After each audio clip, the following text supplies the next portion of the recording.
Thank you, Mr. Chairman, Ranking Member Warren, distinguished colleagues. It's really a great honor to introduce my friend Kevin Warsh and welcome him and Jane here today. Kevin has been a friend for many years.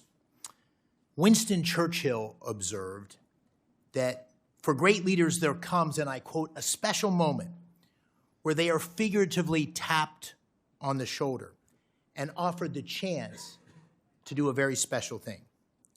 What a tragedy, he warned, if that moment finds them unprepared for that which would have been their finest hour.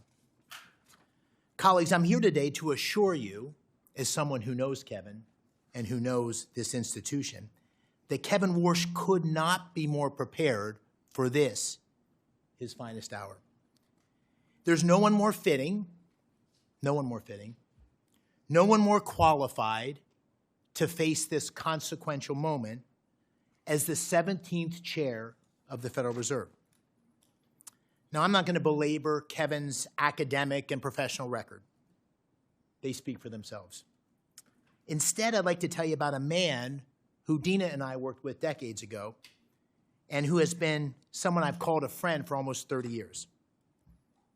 President George W. Bush famously appointed Kevin to the Federal Reserve in 2006 when Kevin was just 35.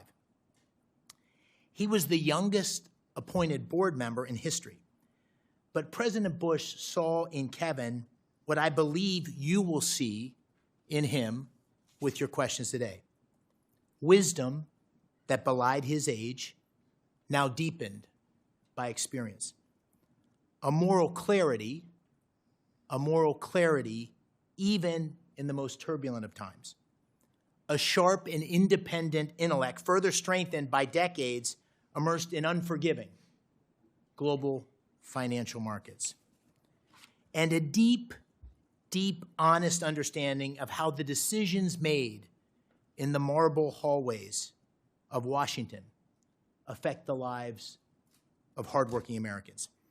Now, I, unlike many on this committee, have seen these virtues on display across decades of friendship. I first met Kevin in the late 1990s when he and my younger brother were junior associates on Wall Street. And a decade later, we served together in the crucible of the global financial crisis, I as the Undersecretary of Treasury for International Affairs and Kevin on the Fed board. For nearly 2 years, we worked hand in hand to contain the damage and navigate the country through the crisis.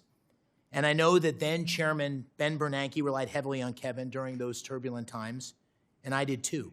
And I've continued to seek his counsel regularly in the years since.